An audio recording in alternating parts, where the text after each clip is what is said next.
오늘 주시는 하나님 말씀은 창세기 26장 1절부터 33절까지 말씀입니다. 창세기 26장 1절부터 33절까지 말씀입니다. 교독하겠습니다.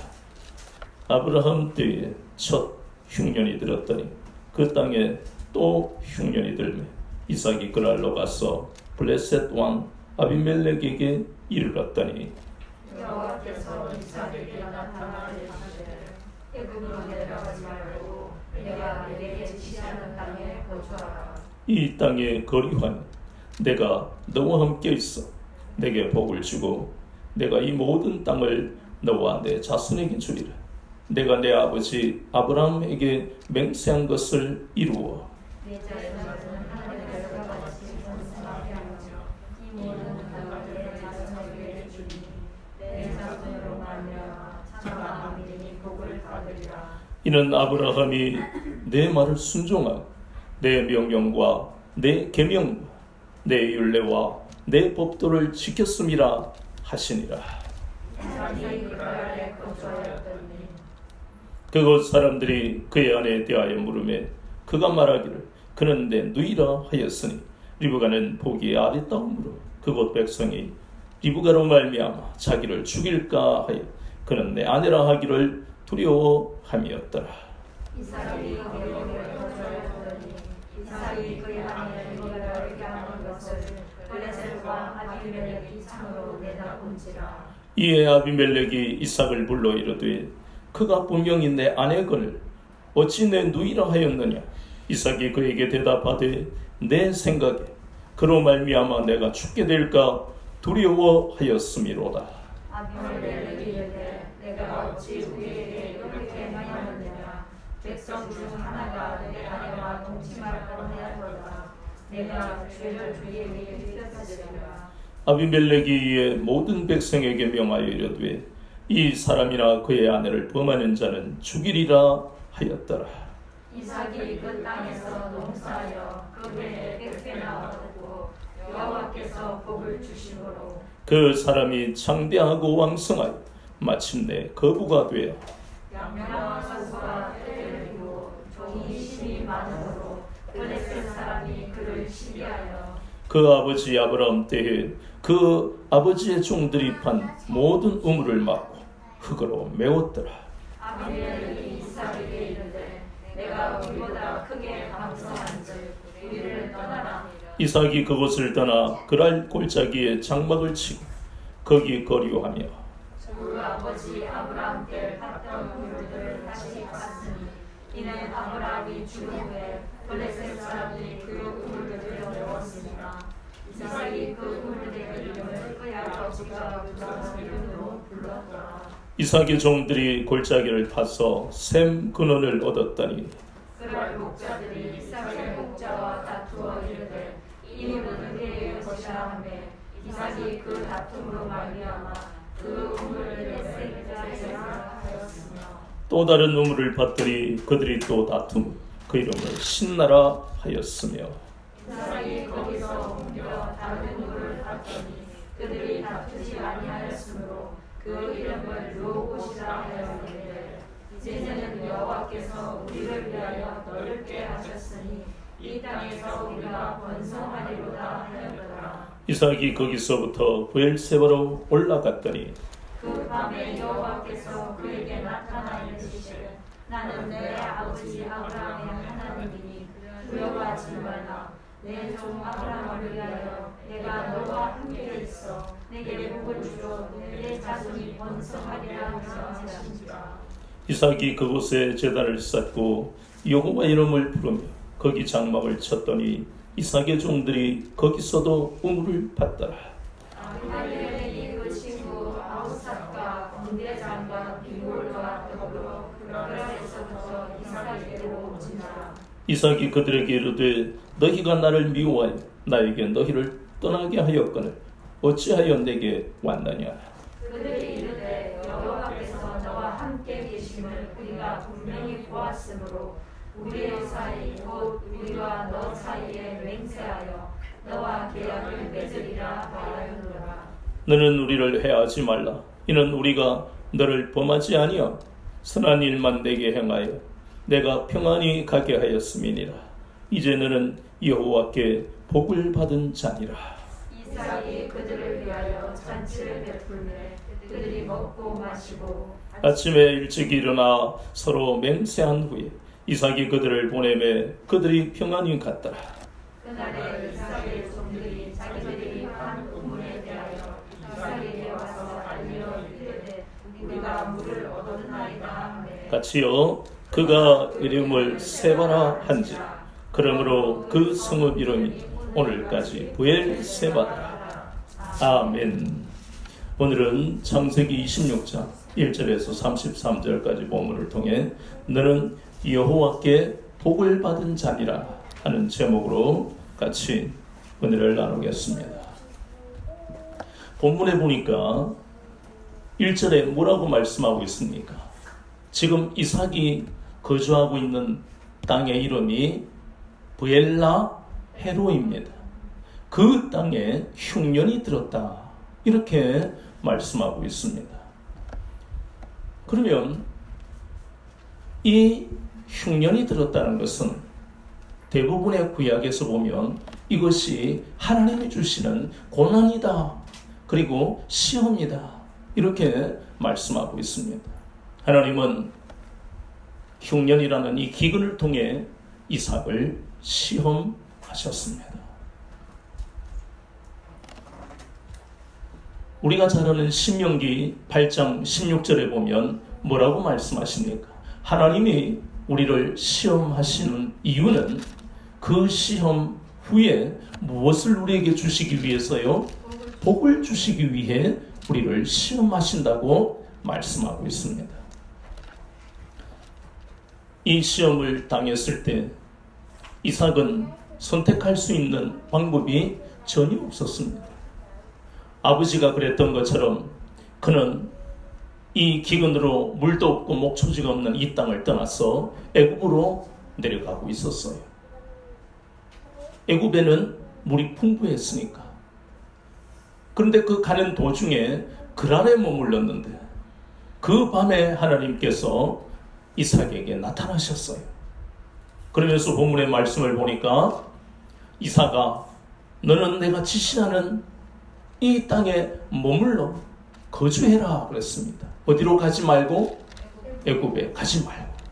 그러니 애굽에 가고 있는 그 이삭의 발걸음을 멈추게 하신 분이 하나님이시라는 겁니다. 그러면 이 땅에 있어라 하는 그 이 땅이 어디냐? 애굽에 가지 말고 이 땅에 있으라는 것은 구체적으로 말하면 가나안 전 지역을 의미합니다. 그러니 그곳이 부엘라 헤로이가 될 수도 있고 본문에 나오는 그랄이 될 수도 있고 혹은 부엘세바가 될 수도 있고 가나안은 떠나지 마라, 그 말씀입니다. 왜요? 이 가나안은 바로 하나님이 아브라함과 그 자손들에게 주시기로 약속하신 약속의 땅이라는 겁니다. 오늘날 이것이 우리하고 무슨 상관이 있습니까? 이것은 바로 에베소서 2장 12절에서 말씀하는 대로 우리는 이제 예수 그리스도의 피로 그리스도 안에 있게 되었다는 그 말씀이에요. 누구든지 간에 약속의 땅을 떠나면 비참한 인생을 산다. 그것이 구약의 말씀입니다. 그 좋은 증거가 앞에서 우리가 보았던 창세기 13장의 롯이 그 예가 되는 것입니다. 오늘날 21세기를 살아가는 약속의 땅은 바로 예수 그리스도를 의미합니다. 주님이 우리의 약속의 땅입니다. 그리스도 밖에 나가면 우리에게는 항상 비참한 일밖에 일어나지 않는다는 것이에요. 그래서 야곱은 그 밤에 나타나신 하나님의 음성을 듣고 순종했습니다. 그래서 그랄에 거주하게 되었다는 것이에요. 그러나 안타깝게도 이삭에게는 담대한 믿음이 없었기 때문에 본문에 보니까 자기 아내를 또 누구라고 속입니까? 누이라고 속이는 거예요. 아버지가 그랬지요. 아들도 그럽니다. 모두가 어떤 일 때문에 이러한 일이 일어납니까? 아버지도 기근을 만났을 때, 아들 이삭도 기근을 만났을 때, 이 말씀은 인생이 만나게 되는 고난을 아무도 이길 수 없다는 것입니다. 아브라함과 이삭이 불신앙이었습니다. 그러나 그것을 이야기하기 이전에 누구든지 간에 고난을 만나면 그것은 인간의 힘으로 이길 수 없는 것이 바로 고난이다 하는 것을 깨달으라고 말씀하는 거예요. 그 기근 앞에 아버지가 아들과 동일하게 행동한 이유는 바로 한 가지입니다. 그것은 바로 두려움 때문입니다. 사사기 6장 11절에 보면 기드온이라 하는 사람이 나와요. 이 기드온은 하나님이 귀하게 쓰셔서 미디안을 몰아내고 이스라엘의 독립을 합니다. 그런데 우리가 그 말씀을 들어봐도 기드온이 대단한 사람이다 이런 생각이 들잖아요. 그러나 하나님의 부르심을 받기 전에 기드온은, 그가 보통 이스라엘 사람들은 타작마당에서 일을 하는데 미디안이 무서워서 타작마당에서 일을 못하고 포도주 술 틀에서 숨어가지고 이렇게 쭉 깊이 판 데다가 숨어서 타작을 하더란 말이에요. 그렇게 겁이 많고 나약한 그 기드온을 하나님이 들어 쓰셨는데, 기드온에게 감당할 수 없던 것이 바로 미디안 사람들에 대한 두려움이었다는 것입니다. 그뿐만 아닙니다. 고린도후서 4장 7절에 보면 주님은 바울을 통해 우리에게 뭐라고 하십니까? 우리가 모두 뭐와 같다고요? 질그릇 같다. 질그릇은 뭐로 만들지요? 말 그대로 흙입니다.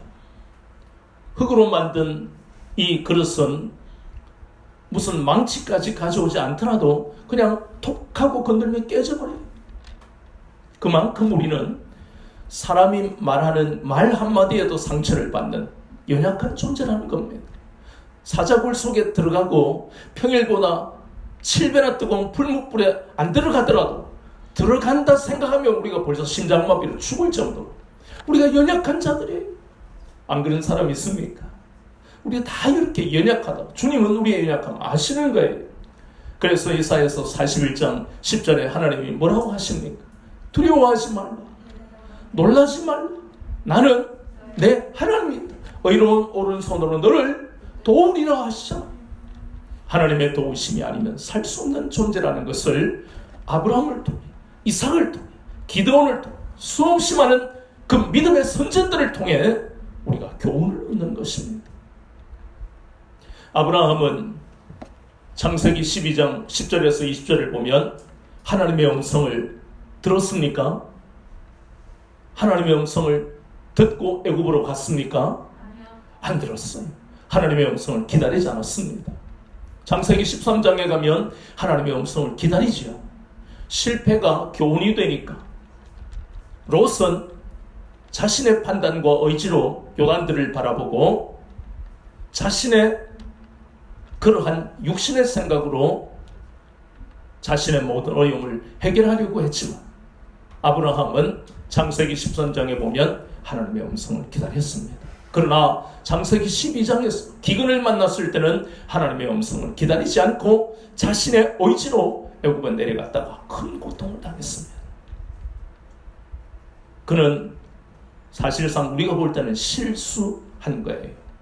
그러나 그 실수가 결국은 실패한 인생이 되어버린 것입니다.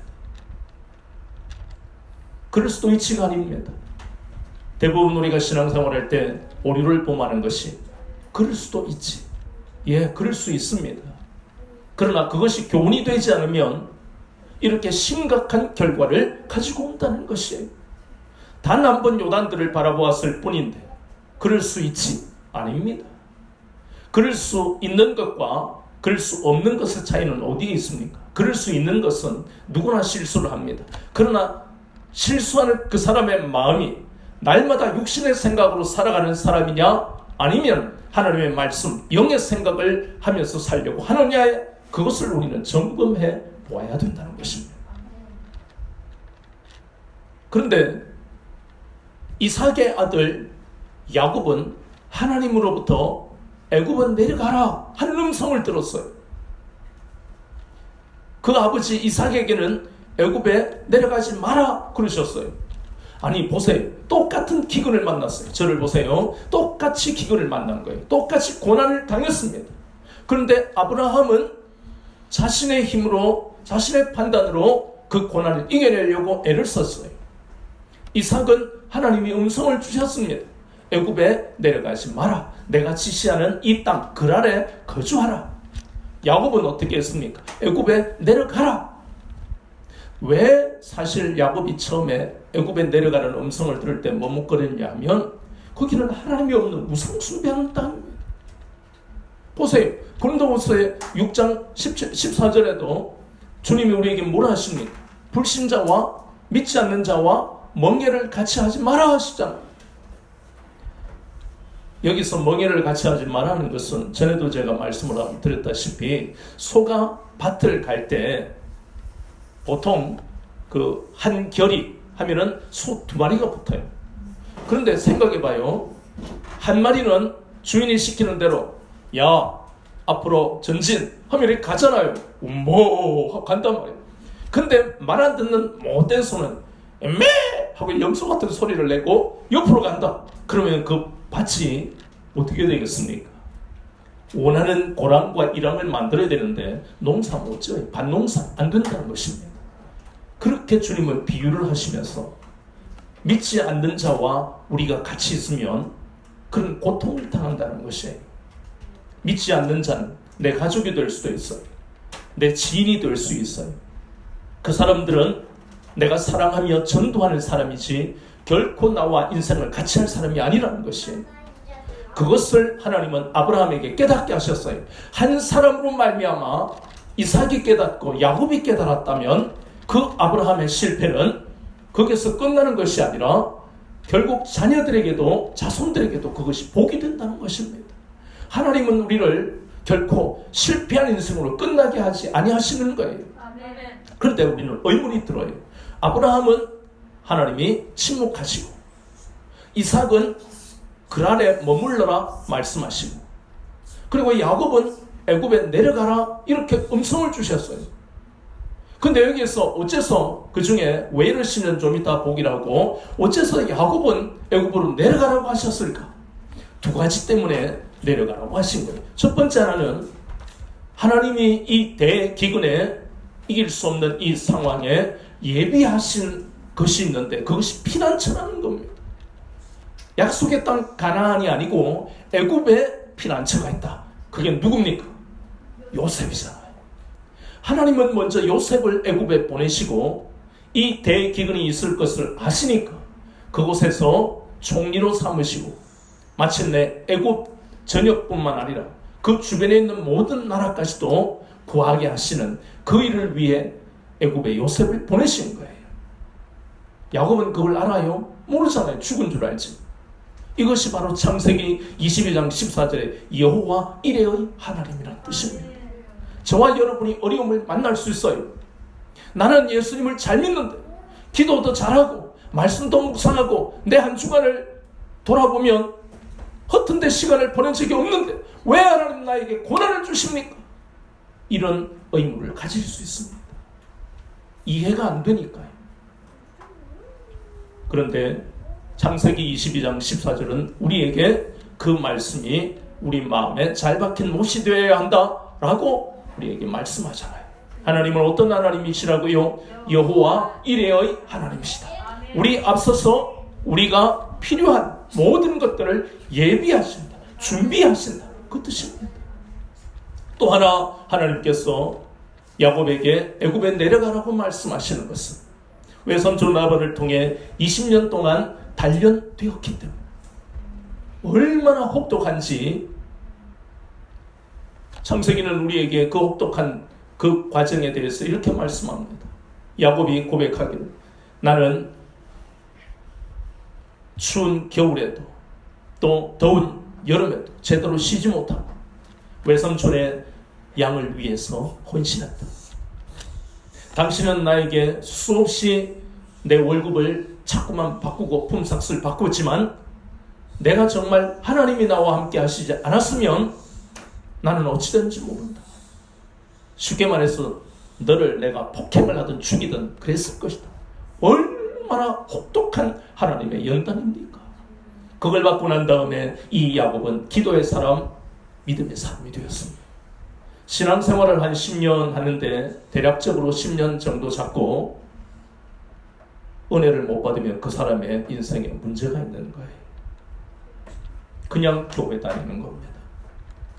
영적인 이 은혜를 못 받으면 그거는 그냥 멤버십입니다. 그냥 종교적인 열심만 있을 뿐이지 그 사람의 인생은 정말 로처럼 허비되는 인생을 살게 되어버려요. 우리가 부자가 되기 위해서, 성공하기 위해서 예수님을 믿는 게 아닙니다. 그건 세속적인 가치예요. 우리가 하나님과의 관계가 날마다 내가 은혜를 받고 감동을 받고 마음에 평안이 있고 이 상태가 되기 위해서 예수님을 믿는 거예요. 왜냐하면 세상에는 평안이 없으니까. 부자 되면 뭐해? 성공하면 뭐합니까? 타락한 사람들의 대부분 특징이 번성하고 난 다음에 다 타락해버려요. 우리가 철저하게 하나님과 관계가 정말 소통이 잘 되면 하나님은 우리 중에 부자가 되어야 할 사람, 성공해야 할 사람은 하나님이 그 사람에 맞도록 그 환경을 여시는 거예요.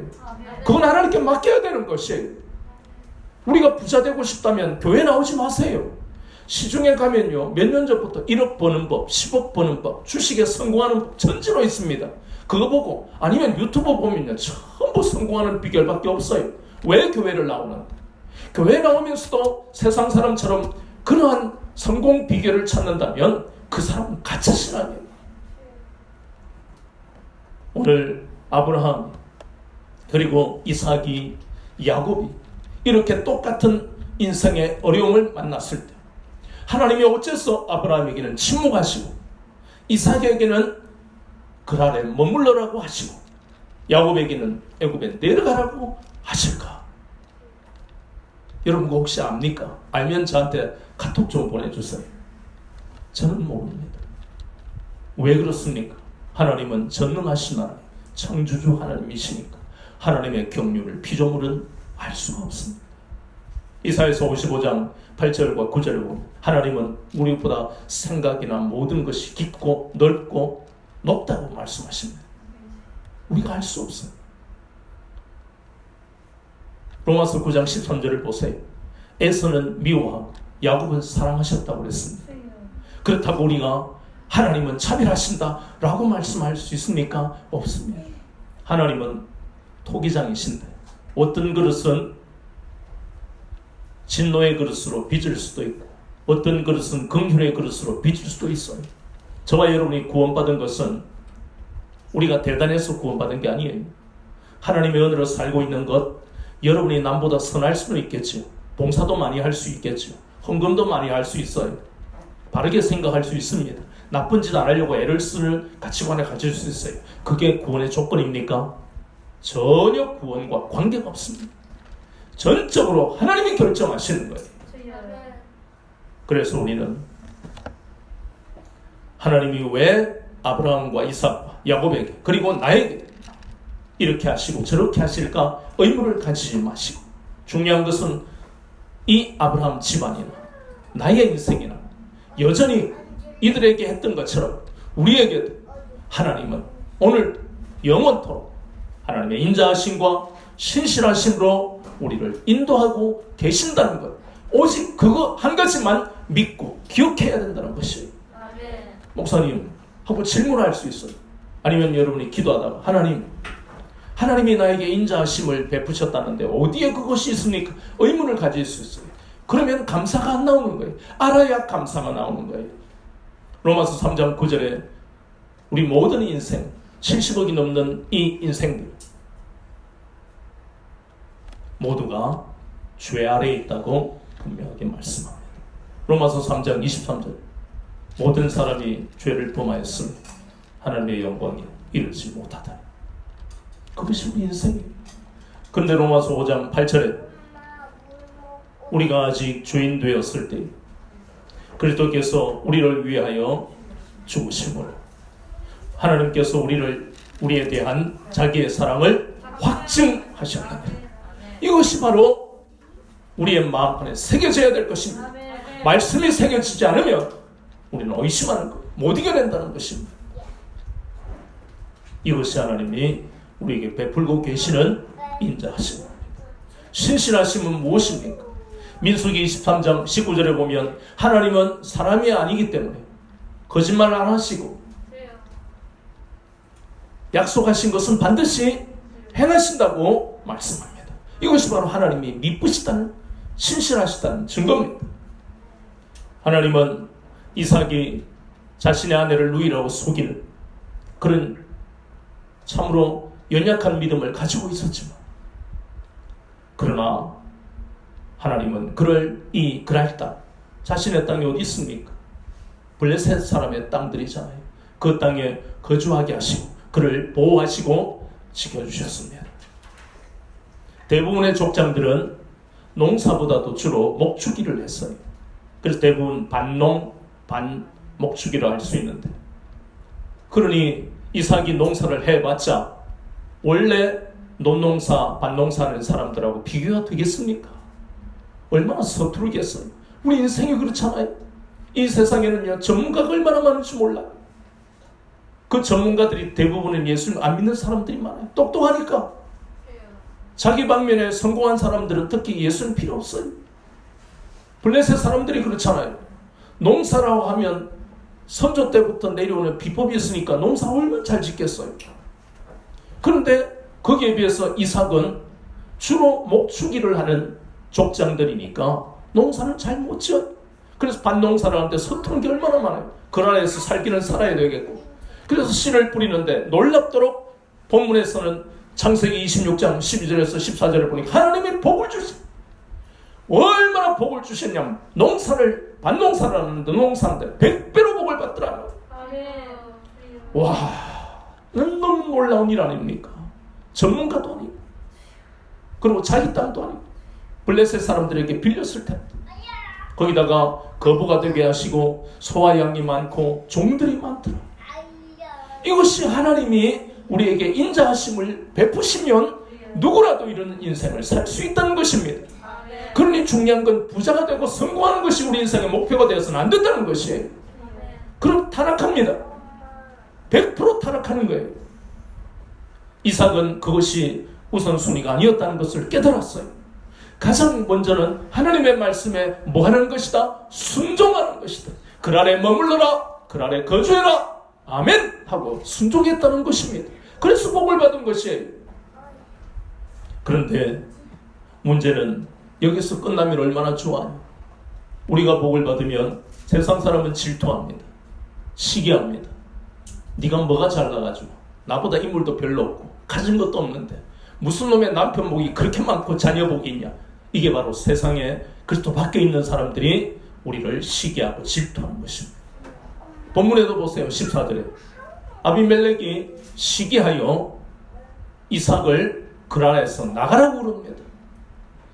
이 시기는 창세기 4장부터 보면 창세기 4장 7절에 어마어마한 집안, 최초의 사람이라고 할 수 있는 아담 집안, 그것도 장자인 가인이 동생을 시기합니다.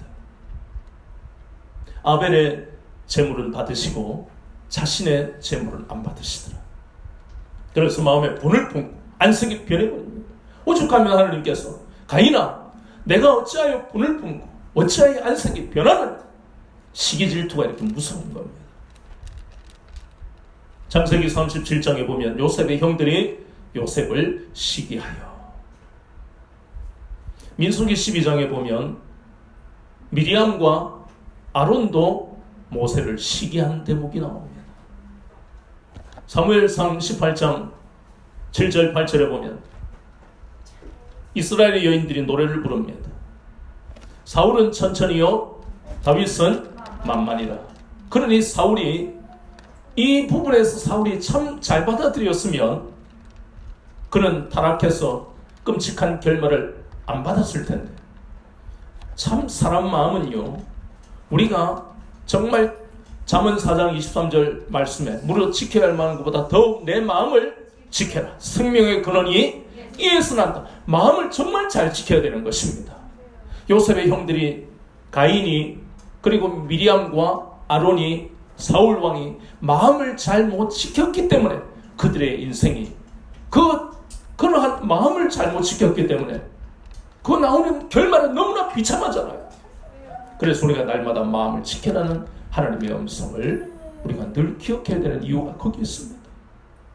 이렇게 아비멜렉과 블레셋 사람들은 이삭이 잘 되는 것을 보고 시기하여 그를 그랄에서 나가라고 했습니다. 이삭은 그랄 골짜기로 옮기고 거기서도 부지런히 농사를 짓고 우물을 팠습니다. 사막 광야에서 물이 얼마나 중요한지는 알잖아요. 목초지대에 필요하고 소화양 특히 목축을 하니까 물이 더 중요합니다. 그래서 아버지 때 우물을 다시 열기도 하고 또 다른 우물을 팠습니다. 맨 처음 판 게 에색입니다. 히브리어로 다투다 하는 뜻입니다. 그런데 그랄 목자, 사실은 그랄 목자하고 싸웠다지만 그 가장 윗선이 누굴까요? 아비멜렉, 블레셋의 왕입니다. 그 몸통이 바로 아비멜렉이란 말이에요. 걔가 명령을 내렸을 것 아닙니까? 안 그래도 시기하고 있는데 에색 빼앗겼어요. 근데 이삭은 싸우지 않고 또 우물을 팠습니다. 그 두 번째 우물의 이름이 신나입니다. 신나. 근데 이 신나도 히브리어로 다투다 하는 의미예요. 그 두 개를 빼앗겼어요. 사막 광야의 우물이 얼마나 중요한데 우리는 정상적인 생각을 가졌다면 다투게 되잖아요. 정당한 권리로 내가 팠는데 그냥 빼앗길 수 없잖아요. 그러나 이삭은 양보했습니다. 그들과 화평했습니다. 마태복음 5장 5절을 보니까 주님은 우리에게 뭐라 하십니까? 온유한 자가 복이 있나니 땅을 기업으로 받을 것이다. 딱 이삭의 예입니다. 마태복음 5장 9절에 화평하게 하는 자는 복이 있나니 너희들이 하나님의 아들이라 일컬음을 받을 것이다. 이 이삭이 바로 주님이 말씀하시는 그대로잖아요. 싸우지 않았습니다. 그는 다투는 대신에 하나님만 의지했습니다. 그는 그랄 골짜기에서 브엘세바로 올라갔더니 하나님이 그 밤에 또 이삭을 만나 주셨어요. 그러면서 그를 축복하셨습니다. 세 번째 판 우물이 바로 르호봇입니다. 이제는 블레셋 사람들이 그것을 가지고 다투지 않습니다. 참 우리가 여기에서 깨닫게 되는 것이 이삭은 가는 곳마다 하나님이 함께 하셨구나. 이삭이 그것을 확신합니다. 맨 먼저는 어디에 살았는데요? 브엘라 헤로이, 그리고 그랄에 왔고 그 다음에 그랄 골짜기로 에색과 신나와 르호봇, 가는 곳마다 하나님이 함께 하심을 확신하고 본문의 말씀 보니까 하나님께 감사하고 찬양을 올렸습니다. 이 이삭을 시기하고 내쫓았던 아비멜렉 이삭에게 왔습니다. 이야, 사람이 참 간사하지요. 쫓아낼 때는 어떻고 이제 와서 비굴하게, 야, 우리를 해하지 말라. 근데 저는 이 대목을 읽으면서 말이 안 되는 게, 아니 블레셋의 왕은 어마어마한 권력과 힘을 가지고 있는데 이삭 해봤자 몇 명 종들밖에 더 있겠어요? 그런데 우리 이제 맹세해라. 너희들 우리를 해하지 않도록. 왜 그랬습니까? 하나님이 이삭과 함께 하시는 것을 보았기 때문입니다. 너는 여호와께 복을 받은 자 아니냐? 그러니 우리하고 계약을 맺자. 들어보세요. 우리는 이 본문의 말씀을 통해 두 가지를 우리는 교훈으로 배우게 됩니다. 첫 번째 하나, 이삭이 복을 받았다. 그럼 우리도 도전해야 됩니다. 우리도 그럼 복을 받을 수 있구나. 우리가 복을 받으려면 이삭처럼 하나님의 말씀에 순종해야 됩니다. 그런데 그것을 주님은 비유로 말씀하셨어요. 복음의 씨앗이 우리에게 떨어져서 우리의 마음에 심령에 잘 심어져야 된다는 것입니다. 그것이 씨앗이 우리 속에 마음밭에 잘 심어진다는 것이 바로 순종을 의미합니다. 그런데 저도 그렇지만 여러분도 신앙생활하면서 하나님의 말씀을 들을 때 앉아서는 아멘 하는데 그것이 삶의 자리에서 순종이 잘 됩니까? 잘 안 됩니다. 순종이 잘 안 돼요. 그래서 우리 힘으로는 순종이 안 되기 때문에 그렇다고 복을 안 받을 수는 없어요. 받아야 됩니다. 우리 힘으로 안 되니까 이제 이 마음에 있는 순종하지 못하게 하는 것들을 기경해야 되는 복음의 능력과 성령님의 도우심을 받아야 돼요.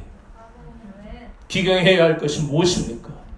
우리 속에 말씀에 대한 의심, 그리고 왜 이런 환경에서 내가 살아야 되는지 하나님에 대한 의심, 현실에 대한 두려움, 현실에 대한 원망과 불평, 이 모든 복잡한 마음이 마치 뭐와 같습니까? 그루터기, 돌무더기, 잡초 이런 것들이 밭에 있으면요 식물이 자라지는 않아요. 그래서 이것을 기경해야 됩니다. 기경이 무엇입니까? 쓰지 않는 땅이나 묵은 땅을 전부 갈아엎는 거예요. 우리 마음이 갈아엎어지지 않고서는 순종이 절대로 될 수 없다는 것입니다. 회개해야 됩니다. 하나님 내 마음 속에 하나님을 의심했습니다. 하나님을 두려워하기보다 현실을 더 두려워했습니다. 이 모든 것들을 회개해야 되는 거예요. 회개하는 것이 바로 기경하는 것입니다. 복음의 능력과 성령님의 도우심을 받아야 되는 것입니다. 가룟 유다는 예수님을 3년 반 따라다녔지만 그는 회개하지 않았어요. 다른 사람도 아니고 예수님의 제자 중에 한 사람입니다. 그러나 베드로는 회개했습니다. 이렇게 우리가 우리의 마음밭을 기경하고 나면 이제 우리의 마음밭은 옥토가 됩니다. 기름진 밭이 된다는 것입니다. 기름진 밭이 되면 어떤 씨앗을 뿌리더라도 30배, 60배, 100배의 결실을 거두게 됩니다. 그 100배의 결실을 거둔다는 것은 이삭이 하나님의 말씀에 순종해서 약속의 말씀이 성취된다는 것을 의미하는 것이에요. 두 번째 우리가 교훈으로 얻는 것은 우리가 대부분 기근 같은 어려움을 통해 하나님은 우리를 단련하시기 위해 시험하신다는 것은 우리가 잘 알아요. 그런데 두 번째 하나님이 시험하신 것은 복을 받고 난 다음이었습니다. 우리가 이것을 놓치면 안 돼요.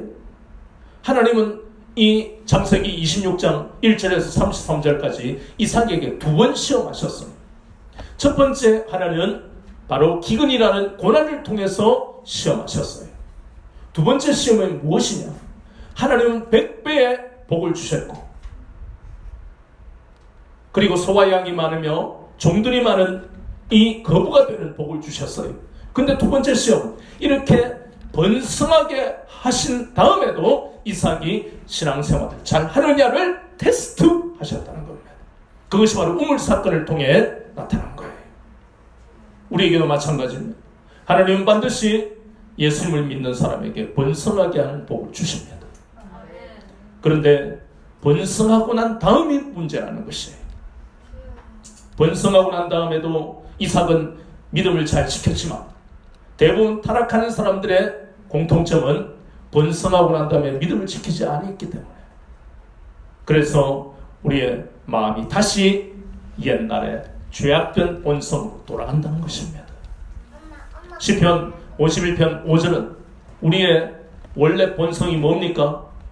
어머니가 우리를 잉태하는 그때부터 우리는 죄악 가운데 태어나는 것입니다. 그게 우리 본성이에요. 예수님은 마가복음 7장에서 우리는 항상 어떤 걸 한다고요? 악한 생각을 하는 거죠. 항상 악한 생각으로 살아. 우리를 구원하지 아니하셨으면 그 악한 생각으로 우리는 파멸과 고생으로 갈 수밖에 없다는 것이에요. 이 악한 본성. 에베소서 2장 3절 보면 육체와 마음이 원하는 대로 살아가던 인생이 우리예요. 예수님을 믿어도 때때로 육체가 마음이 원하는 대로 살잖아요. 저도 옛날에 홈쇼핑 나올 때 오래전입니다만 뭐가 나오면 할인해주고 끼워준다 해가지고 주문하다가 제 아내에게 혼나. 그게 뭐예요? 육체가. 그리고 마음이 원하는 대로 막 사고 싶고. 예수를 믿어도 이러는데. 그러니 번성하고 난 다음에 하나님은 이삭을 이렇게 죄악된 본성으로 살지 않게 하시려고, 이 세상의 유혹에 넘어지지 않게 하시려고 번성하게 하고 난 다음에도 하나님은 이삭을 테스트하셨다는 겁니다. 우리도 마찬가지. 이 이삭의 두 번째 시험인 번성하고 난 다음의 이 하나님의 시험이 우리에게도 그리스도인이 배워야 할 중요한 것 중에 하나라는 것입니다. 이러한 일이 있을 때 우물 사건을 통해 이삭은 우리에게 본이 되는 것은 블레셋 사람들과 싸우지 아니하고 온유와 화평으로 모든 것을 하나님께 맡겼다는 것이에요. 로마서 12장 17절에서 21절까지의 말씀을 보면 원수 갚는 것이 내게 있으니 너희들은 선으로 악을 이기라. 베드로전서 3장 9절에 세상 사람이 우리를 욕할 때 우리도 똑같이 욕하지 마라. 그들이 우리를 악하게 대할 때도 우리가 악으로 대하지 마라. 선으로 악을 이기라. 이것이 주님이 우리에게 말씀하시는 명령입니다. 결국 번성하게 하고 난 다음에 하나님은 우리를 더 단단하게 하시려고, 믿음을 잘 지키게 하시려고, 에색과 신라 같은 다툼의 자리가 끊임없이 우리에게 시기하는 사람들에 의해서 일어날 수 있지만 그 모든 일을 우리의 의지와 판단, 감정으로 하지 말고 하나님께 맡기라는 것이에요. 그럴 때에 이삭이 르호봇이라는 더 이상 빼앗을 수 없는, 히브리어로 장소가 넓다 하는 르호봇을 얻은 것처럼 하나님은 오늘도 하나님이 우리 아버지가 되시고 하나님만 의지하고 내가 먼저 앞서지 아니하고 하나님께 모든 것을 의탁하고 살려는 사람에게, 이삭에게 주셨던 것처럼 우리에게도 르호봇을 주십니다. 그 르호봇은 단순한 물질적인 축복이 아니라 영적으로도 육적으로도 우리의 삶을 넓혀주신다는 그 의미가 바로 르호봇입니다. 저와 여러분에게 하나님은 르호봇을 허락하시기를 원하시는 거예요. 우리의 삶에 얼마나 많은 그리스도인이 되고 난 다음에 계속해서 에색과 신나라는 그런 다툴 수밖에 없는 그런 환경들이 얼마나 많이 일어납니까? 그럼에도 불구하고 오늘 이 아비멜렉 이삭에게 너는 여호와께 복을 받은 자니라 말씀하고 있는 것처럼 저와 여러분도 하나님께 우리가 복을 받은 자라는 것을 잊지 마시고 이 문제 많고 고통스러운 이 현실을 살아갈 때마다 하나님은 이전에도 그리고 앞으로도 우리를 하나님의 인자하심과 신실하심으로 우리를 인도하실 것을 굳게 믿고 이 땅에서 하나님만 섬기며 하나님만 기쁘시게 하는 인생을 살아야 된다는 것이에요. 이것이 바로 오늘 우리에게 주시는 하나님의 말씀입니다. 이 말씀이 마음판에 잘 새겨졌어. 참으로 하나님이 많은 인생을 돌아보시며 과연 전심으로 나를 향한 자가 누가 있는가를 찾으실 때 하나님께 발견되는 여러분 되시기를 주님의 이름으로 축원합니다.